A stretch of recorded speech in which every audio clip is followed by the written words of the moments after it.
Hello students, welcome to our YouTube channel Sigma School Keshod. In this lecture, we will discuss lesson 4 that is literary heritage of India. Right? बहुत ही important topic आपका आज का ये हो जाएगा. Right? तो 2 से 3 मार्क आपको कवर करना है वेरी इजीली से, तो आपको ये चैप्टर है वो दे सकते हैं. आइए हम लोग स्टार्ट करते हैं. राइट? इससे पहले जितने भी स्टूडेंट्स अवेलेबल है कृपया लाइव चैट नीचे जहां पर लिखा है वहां पर अपनी प्रेजेंस कराएं. जितने भी स्टूडेंट्स अवेलेबल है कृपया अपनी प्रेजेंट कराएं. ये बहुत ही इंपॉर्टेंट हो जाएगा, आज हम डिस्कस करेंगे वो.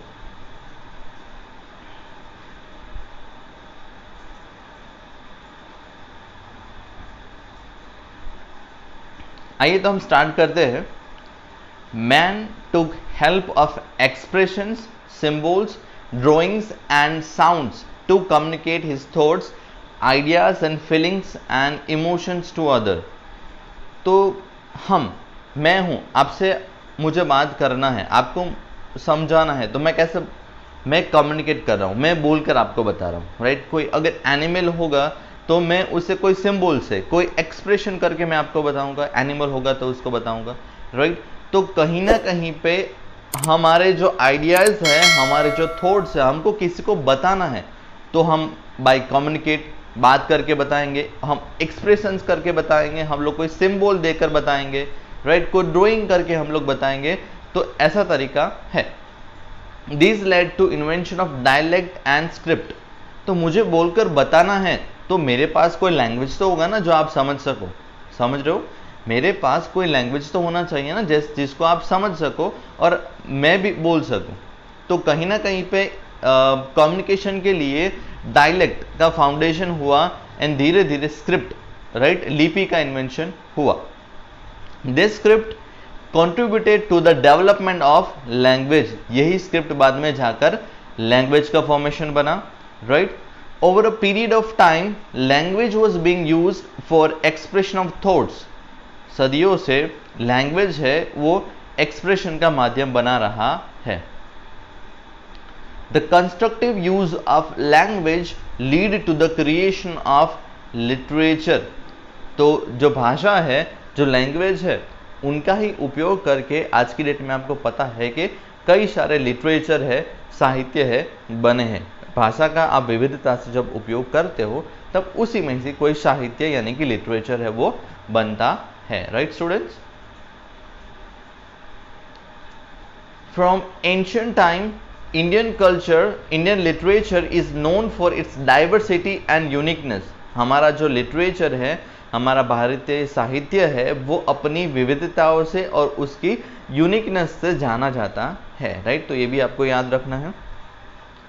Indian scholars divided ancient literature into वैदिक एंड क्लासिकल लिटरेचर. हमारा जो लिटरेचर है उनको 2 भागों में बांटा जाता है. पहला है वैदिक लिटरेचर एंड दूसरा है क्लासिकल लिटरेचर. वैदिक लिटरेचर जो वैदिक पीरियड चल रहा था उसके अंदर जो लिखा गया, 4 वेदास, अरण्यकास, ये सारे वैदिक पीरियड के अंदर आते हैं, वैदिक लिटरेचर के अंदर आते हैं. उसके बाद क्लासिकल लिटरेचर आया था. Besides this some folk literature was also popular. कई सारे फोक आप कह सकते हो कि लिटरेचर भी अवेलेबल थे जिसको आप लोकल साहित्य कह सकते हो. राइट? तो ये चीज़ है. Language and literature. If we quickly look at the history we can see that emergence of variety of languages since centuries. हम अगर इतिहास में जाएंगे, इतिहास में थोड़ा सा भी नज़र देखेंगे तो हमको पता चलेगा कि इन सालों में 4 या 5 हज़ार साल पुराना हमारा इतिहास है. इंडस वैली सिविलाइजेशन जो 2750 BCE से लेकर आज, तो करीबन 4 से 5 हज़ार साल पुराने हमारे इतिहास के अंदर कई सारी भाषाओं का इन्वेंशन हो चुका है. This language influenced one another and resulted in development of literature. तो इन्हीं लैंग्वेज में से ही क्या बना? इन्हीं लैंग्वेज में से ही बाद में जाकर लिटरेचर बना, साहित्य बना. राइट? अलग अलग लिटरेचर होता है, उसके ऊपर अलग अलग आप कह सकते हो लैंग्वेज के ऊपर अलग अलग साहित्य होता है. As a result, some new language and literature had developed and flourished. तो समय समय के दौरान अलग अलग लिटरेचर है, लैंग्वेज है, उनका फाउंडेशन हुआ, उसी लैंग्वेज में से अलग लिटरेचर का फाउंडेशन हुआ, फ्लोरिशमेंट हुआ, राइट, यानी कि बढ़ावा हुआ. The best example of this is Sanskrit language. Sanskrit language is less in use present time, but religious ceremonies and worshipping rituals are dealt in Sanskrit language, right. सबसे बेसिक एग्जांपल इन लोगों ने दिया कि संस्कृत लैंग्वेज एक ऐसा एग्जांपल है. आज की डेट में संस्कृत विलुप्त भाषा में मानी जाती है, राइट. ज़्यादातर लोग हम बोलते नहीं है, right. Sanskrit was a language of Aryans, हमारी एक पुरानी लैंग्वेज सबसे मानी जाती थी, राइट. संस्कृत है वो. आज की डेट में हम लोग संस्कृत को एज अ लैंग्वेज बोलते नहीं हैं. आपने देखा नहीं होगा, बहुत कम लोग, मतलब 0.1% भी आई थिंक हो गए तो उनको ये नॉलेज पता है, संस्कृत का लैंग्वेज पता है, राइट. बट हमारे जो रिचुअल्स होते हैं, जो क्रियाकर्म होते हैं, रिचुअल्स, रिलीजियस सेरेमनीज होते हैं, राइट, वहाँ पर हम लोग क्या करते हैं, वहाँ पर हम लोग जो यज्ञ करते हैं या फिर हम लोग शादी करते हैं, तो उन के दौरान हम लोग जो है संस्कृत लैंग्वेज के अंदर वो करते हैं मंत्र का जाप, राइट. तो ये चीज़ें हम लोग आज भी करते हैं. Generally language provides opportunity for the humans for better expression and understanding. कहीं ना कहीं पे एक लैंग्वेज ही है कि आपको बेटर एक्सप्रेस कर सकती है, राइट. को पता नहीं चलेगा, तो हमारा बेस्ट कम्युनिकेशन का माध्यम क्या है, हिंदी, राइट. तो हम लोग हिंदी में कन्वर्सेशन कर रहे हैं, राइट. इंग्लिश भी मतलब एक दो स्टूडेंट्स को ऐसा हो सकता है. Generally, language provides opportunity for the humans for better expression and understanding. India's most ancient script is that of Harappan civilization, which has not been deciphered, and so we have not obtained much information about their language. मैंने आगे discuss करा कि 5000 साल पुराना हमारा इतिहास रहा है, राइट. तो इंडस वैली सिविलाइजेशन की मैं बात कर रहा हूँ, सिंधु खीण सभ्यता की मैं बात कर रहा हूँ, राइट. मोहेंजोदारो, हड़प्पा जो हम लोग डिस्कस कर रहे हैं ना, उनकी ही मैं बात कर रहा हूँ. तो उसके दौरान उन लोगों की भी स्क्रिप्ट हुआ करती थी, बट उनकी जो स्क्रिप्ट है वो नॉन डेसिफर्ड स्क्रिप्ट में आती है. अभी आपको लगेगा कि नॉन डेसिफर्ड स्क्रिप्ट मीन्स क्या. स्टूडेंट्स, नॉन डेसिफर्ड स्क्रिप्ट मतलब ये कि उनको डिकोड नहीं करा गया है, उनको समझ में नहीं लाया गया है, राइट. उनकी लैंग्वेज जो थी, हड़प्पन लोगों की जो लैंग्वेज थी, उन लोगों की लैंग्वेज फिगर्स से होती थी. जैसे मछली की फिगर दो लिया, बाद में यू का शेप, बाद में ये वी वाला शेप, ऐसा ऐसा करके अलग अलग शेप्स के अंदर इनका लैंग्वेज होता था, जो आज हम लोग जान नहीं पाए हैं. तो ये नॉन डेसिफर्ड लैंग्वेज है हड़प्पन सिविलाइजेशन की, राइट. तो उनकी जानकारी हमारे पास ज़्यादा नहीं है. महर्षि Panini was a great Sanskrit grammarian. अगर संस्कृत ग्रामेरियन की बात होती है, संस्कृत ज्ञाता की बात होती है, तो उसमें हम लोग पाणिनि को कभी भूलते नहीं. महर्षि पाणिनि एक ग्रेट संस्कृत ग्रामेरियन थे, जिनको संस्कृत ग्रामर के बारे में सबसे ज़्यादा जानकारी थी. The most important book of this time is Maharshi Panini's Ashtadhyayi, which is a noteworthy book of Sanskrit grammar of 4th century. चौथी सेंचुरी की अगर कोई बेस्ट वर्क की बात करें महर्षि पाणिनि का, तो वो था अष्टाध्यायी, राइट, संस्कृत ग्रामर के ऊपर. तो ये आपको याद रखना है, ये वेरी इंपॉर्टेंट लाइन हो जाएगी आपके लिए कि अष्टाध्यायी किसने लिखा है, हु वॉज रिटन अष्टाध्यायी. तो आपको लिखना है महर्षि पाणिनि रोट अष्टाध्यायी. तो ये बहुत इंपॉर्टेंट है, जो संस्कृत ग्रामर के ऊपर है, right. Sanskrit is considered the language of Aryans, language of sages, language of scholars. Sanskrit language की अगर बात करें स्टूडेंट, तो संस्कृत लैंग्वेज है वो आर्यंस, जो आर्य यहाँ पर आए थे सेंट्रल एशिया से, उनकी लैंग्वेज मानी जाती है.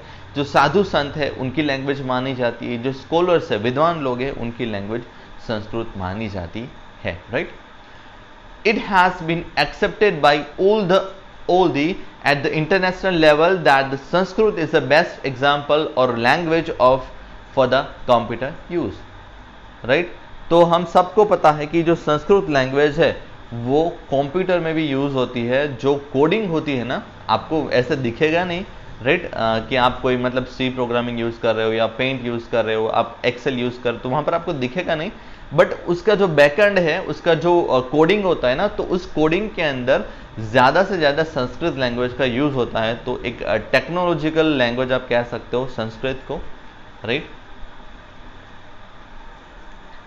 Sanskrit was the chief language for knowledge, science, religion and philosophy. अगर हम संस्कृत की बात करें तो एक नॉलेज की मुख्य भाषा हो जाएगी, ज्ञान की मुख्य भाषा हो जाएगी, विज्ञान की मुख्य भाषा संस्कृत हो जाएगी, धर्म की मुख्य भाषा संस्कृत हो जाएगी, और जो तत्व ज्ञान है उसकी भी मुख्य भाषा, चीफ लैंग्वेज है हमारी, संस्कृत हो जाएगी। तो ये हमको याद रखना है। एंशिएंट इंडियन लिटरेचर, 2 से 3 मार्क 100% आपको ये टॉपिक दे सकता है, तो ये बहुत ही ध्यान से हमें करना है, राइट। तो आइए हम लोग शुरुआत करते हैं। जो प्राचीन भारतीय साहित्य है जिसमें हम लोग वेदों का बात करेंगे, तो आइए हम स्टार्ट करते हैं। Vedas, Veda means knowledge, they are four.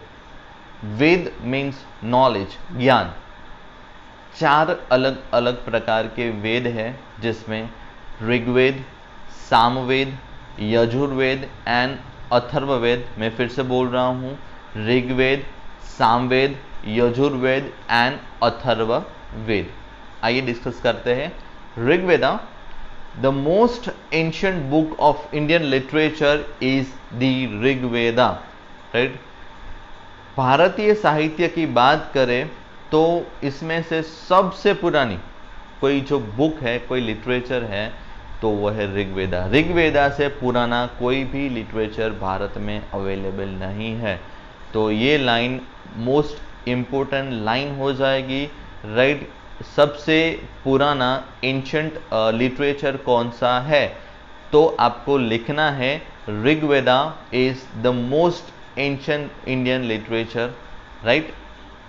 It consist of 1028 versus, 1028 Richa यानी कि मंत्र है इसके अंदर।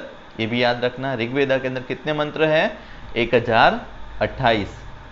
It is a wonderful work divided into 10 divisions. 10 इसके भाग है। कितने भाग है? 10 भाग।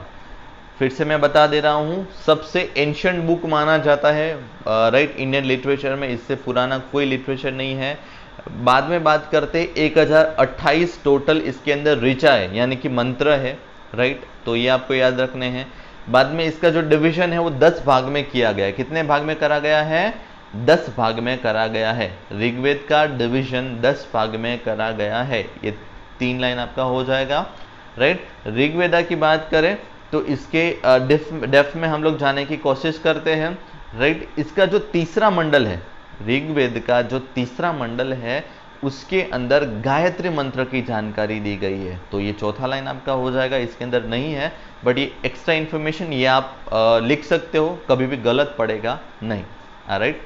तो ऋग्वेदा का जो तीसरा मंडल है उसमें गायत्री मंत्र के बारे में जानकारी दी गई है, तो ये आप ऐड कर सकते हो, राइट। एंड जो 10वां मंडल है, यहाँ पर 10 डिवीजन बोला ना, तो उसको मंडल बोलते हैं। तो जो 10वां मंडल है, उस 10वें मंडल के अंदर जो वर्णा सिस्टम है उसके लिए जानकारी है, जैसे ब्राह्मण, क्षत्रिय, वैश्य एंड शूद्र। इसका जो नॉलेज है वो कहाँ से आया? तो ऋग्वेद का जो 10वां मंडल है वहां से 4 वर्णा सिस्टम के लिए जानकारी मिली। तो ये लाइन भी आप ऋग्वेदा के अंदर ऐड कर सकते हो, right. They were used during the yajnas. तो ऋग्वेदा के अंदर जितने भी मंत्र है वो यज्ञास के समय यूज होते हैं। वे भगवान के जो प्रेयर्स होते हैं उनके फॉर्म में ये यूज होते हैं। Among the verses, those worshipping Usha, goddess of dawn, we can say goddess of morning, are fascinating। इसके अंदर जो goddess of dawn यानी कि goddess of morning है, उन जिनका हम लोग नाम लेते हैं उषा, राइट। तो उषा के लिए भी अलग अलग यहाँ पर फैसिनेटिंग मंत्र जाप भी है। This work describes political, social and religious matters of Aryan who were residing in the regions of सप्त Sindhu.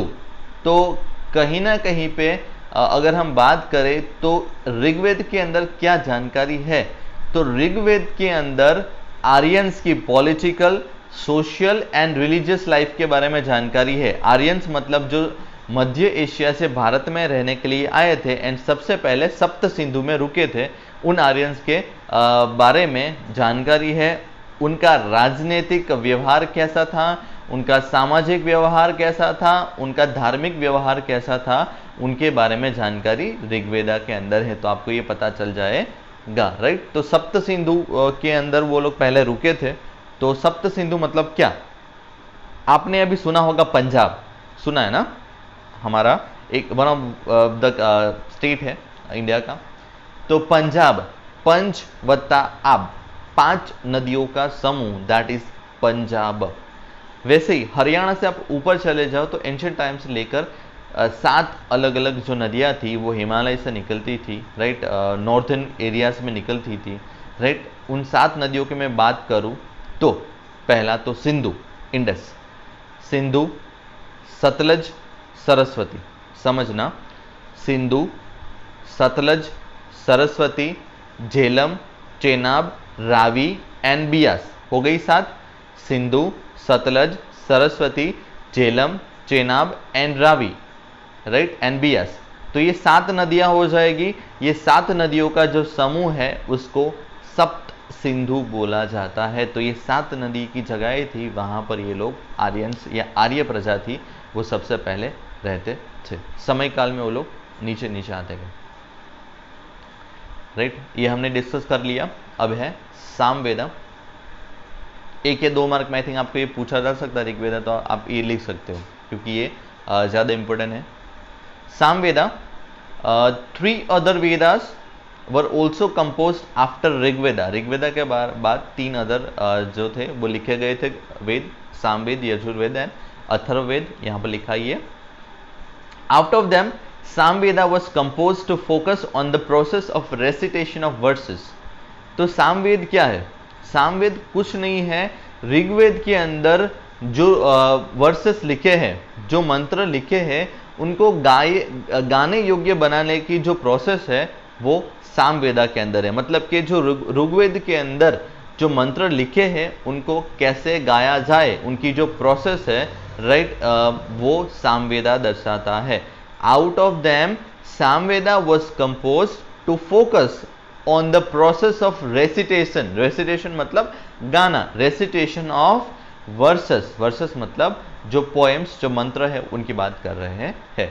Hence, it is known as Gangotri of music, most important line of Samveda, right? Samveda को Gangotri of music भी कहा जाता है। What is known as Gangotri of music? Samveda is known as the Gangotri of music। ये एक line में 1 mark के अंदर पूछा जा सकता है, तो ये भी हमको याद रखना है स्टूडेंट्स, राइट। बाद में हम लोग डिस्कस कर रहे हैं Yajurveda. It is called a Veda of yajnas. Yajush plus Veda. Yajush मतलब क्या? यज्ञ, राइट। तो ये वेदा ऑफ यज्ञ, जो यज्ञ होते हैं उनके लिए जानकारी यहाँ पर आपको मिलेगी यजुर्वेदा के अंदर। It is compose in both forms, prose and verse. ये एक ओनली वेद है जिसके अंदर दोनों फॉर्म है, प्रोज फॉर्म भी है एंड वर्स फॉर्म भी है। बाकी तीनों वेद है वो वर्स फॉर्म में है, मतलब कि वो पोएम्स, यानी कि आप कह सकते हो कि ऋचाओं के फॉर्म में है। बट एक यजुर्वेदा ही है, इसके अंदर प्रोज फॉर्म के अंदर भी, यानी कि उसके अंदर डिस्क्रिप्शन है, उसमें पूरा डिस्क्राइब करा गया है, राइट। तो ये चीजें भी है। This describes the hymns recited at the time of yajnas, religious practices and rituals. जो यज्ञ होता है उनके समय कौन से हाइम्स रिसाइट करने हैं, राइट, वो यहाँ पर जानकारी है। जो रिलीजियस प्रैक्टिसेस अलग अलग होती है उनके लिए भी यहाँ पर यजुर्वेदा के अंदर जानकारी दी गई है। चौथा हमारा वेद है Atharvaveda. Atharvaveda describes various types of rituals and संस्कार। अलग अलग प्रकार के जो क्रिया कांड है, कर्म कांड है, उनके लिए जानकारी, संस्कारों के लिए जानकारी अथर्ववेद के अंदर से मिलती है। राइट, तो कई सारे मतलब आप कह सकते हो कि जो बड़े बड़े ऋषि मुनि हैं ये अथर्ववेद को कह सकते हैं कि वेद में गिनते नहीं है। ये लोग 3 वेदों को ही गिनते हैं, सामवेद, यजुर्वेद एंड ऋग्वेद को ही 3 मेन वेद मानते हैं। अथर्ववेद है वो अथर्व मुनि ने लिखा था, जो एक अनार्य थे, आर्य नहीं थे, तो इनको ये लोग नहीं कंसिडर करते हैं। बट हम लोग 4 वेदों को कंसिडर करते हैं, अथर्ववेदा को भी हम लोग वेद में ही कंसिडर करते हैं। ठीक है, बाद में है उपनिषद। The Upanishadic literature gives us a vivid description and analysis of the beginning of universe, mysteries of life and death, materialistic and spiritual world, etc. तो जो उपनिषदिक लिटरेचर की हम लोग बात करें स्टूडेंट, तो इसके अंदर जो यूनिवर्स है, ब्रह्मांड का कैसे सर्जन हुआ है उसके लिए जानकारी है, जीवन क्या है, मृत्यु क्या है, इनकी जो मिस्ट्रीज है उनके बारे में जानकारी है, जो भौतिक आपकी लाइफ है, स्पिरिचुअल वर्ल्ड है वो क्या है इसके लिए जानकारी है। राइट, तो ये बहुत इंपॉर्टेंट हो जाएगा Upanishad. Brihadaranyaka and Chandogya are the earliest form of Upanishad in the dialogue form. तो उपनिषद में सबसे पहले जो उपनिषद बने थे वो थे बृहदारण्य, समझना, बृहदारण्य एंड छांदोग्य, ये 2 उपनिषद है जो सबसे पुराना उपनिषद है। एंड ये डायलॉग फॉर्म में है। डायलॉग मतलब आपको पता है ना, पहले आप इंग्लिश में आपने देखा होगा, ये पहले एक बंदा बोलता है, बाद में दूसरा बोलता है, एक बोलता है, दूसरा बोलता है, तो वो डायलॉग फॉर्म में पूरा होता है। तो ये डायलॉग फॉर्म में उपनिषद है जो बृहदारण्य एंड छांदोग्य है वो। राइट, मोस्ट इंपोर्टेंट लाइन अभी आ रही है, they are total 108 in as mentioned in Muktika उपनिषद। तो स्टूडेंट्स, जो मुक्ति को उपनिषद है उसमें बोला गया है कि उपनिषद है वो कितने हैं, 108 टोटल उपनिषद है। तो ये इंपॉर्टेंट हो जाएगा, एग्जाम में ये भी आपको पूछा जा सकता है कि उपनिषद कितने हैं। टोटल 108 उपनिषद है। जो मुक्ति को उपनिषद है वो दर्शाता है कि हम लोग 108 है। ठीक है ना, तो ये वैसे आपको याद रखना है। और आगे हम लोग बात करें तो आपने ये लाइन सुना होगा, सत्यमेव जयते, आपने कई बार देखा भी होगा। राइट, हमारा जो ये लाइन आपने देखा होगा, कई सारे जो हमारा आप कह सकते हो कि 4 लाइन जो स्ट्रक्चर है वहाँ पर नीचे आपने देखा होगा। राइट, गुजरात पुलिस का जो भी लोगो है वहाँ पर भी आपने नीचे ये सत्यमेव जयते ऐसा लिखा होगा। राइट, कई सारी जगह पर आपने ये देखा होगा सत्यमेव जयते, यानी कि हमेशा सत्य की ही विजय है वो होती है। तो सत्यमेव जयते एक उपनिषद से लिया गया था, तो आपको बताना है कि वो कौन सा उपनिषद था जहां से सत्यमेव जयते है वो लिया गया था। राइट, आपको बताना है कि जो सत्यमेव जयते है वो कौन से उपनिषद से लिया गया था। चलो, जिनको पता है वो जल्दी से कमेंट करें लाइव चैट के अंदर, सत्यमेव जयते कौन से उपनिषद से लिया गया था। चलो, कोई स्टूडेंट है तो वो जल्दी से आंसर करे।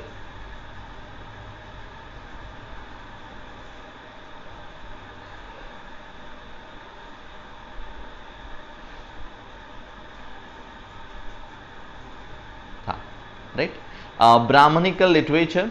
Many Brahmanical epics were composed to understand the meaning of Vedic literature.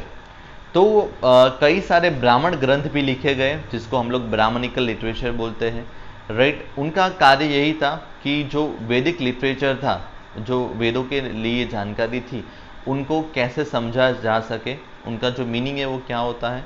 Right, तो ये सारी चीज़ें ब्राह्मणिकल लिटरेचर यानी कि ब्राह्मण ग्रंथ के अंदर बताई गई है। Any critical appreciation based on Vedas composed in the poetic form are included in Brahmanical literature. तो कोई भी critical appreciation है, इनके बारे में जानकारी है वेदों के बारे में, तो ये कहीं ना कहीं पे ब्राह्मणिकल लिटरेचर यानी कि ब्राह्मण ग्रंथ में आपको मिल जाएगी, राइट। वैदिक literature and directive principles regarding various behavior have been explained broadly, right? Aryans used to spend their last phase of life in Aranyakas, making their ashrams in Aranyakas or forest, right?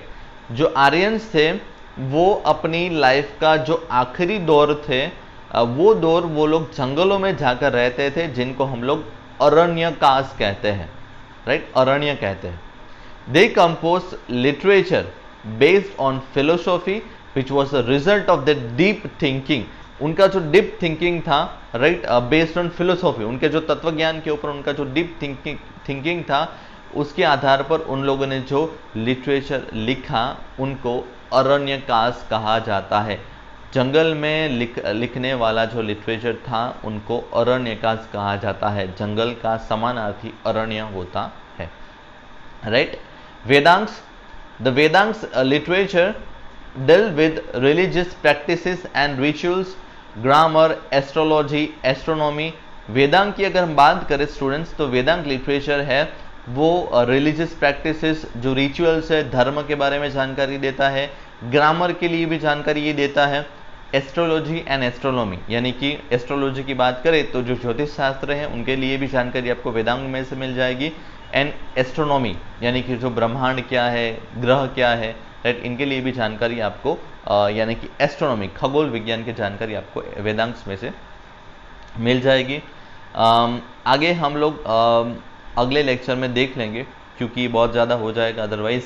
तो सबसे पहला आपका काम जो 4 वेद है उनको याद रखना है, ब्राह्मणिकल लिटरेचर, अरण्यकास, वेदांश, उपनिषद, यहाँ तक आपको लिख लेना है, बहुत ज़्यादा नहीं है, एक रफ बुक में आप लिख के भी एक बार करोगे तो आपका ये डेफिनेटली हो जाएगा। इसके पूछाने के जो चांसेस है 99.99% है, तो ये आएगा एग्जाम में, ये शॉर्टकट है, तो आपको ये करना है, राइट। रामायण, महाभारत जो ग्रेट इंडियन एपिक है, महाकाव्य है, और दूसरे अलग अलग लिटरेचर है, राइट, ये कंटिन्यू रहेगा। अगले लेक्चर से हम लोग इसको फिर से कंटिन्यू करेंगे, राइट। स्टूडेंट्स, अगर आपको ये वीडियो अच्छा लगा है, मेरी मेहनत जो है अच्छी लगी है, तो ज़रूर से इस वीडियो को लाइक करें, राइट। नए हैं तो चैनल को ज़रूर से सब्सक्राइब करें। वीडियो देखने के लिए thank you very much students, have a good day.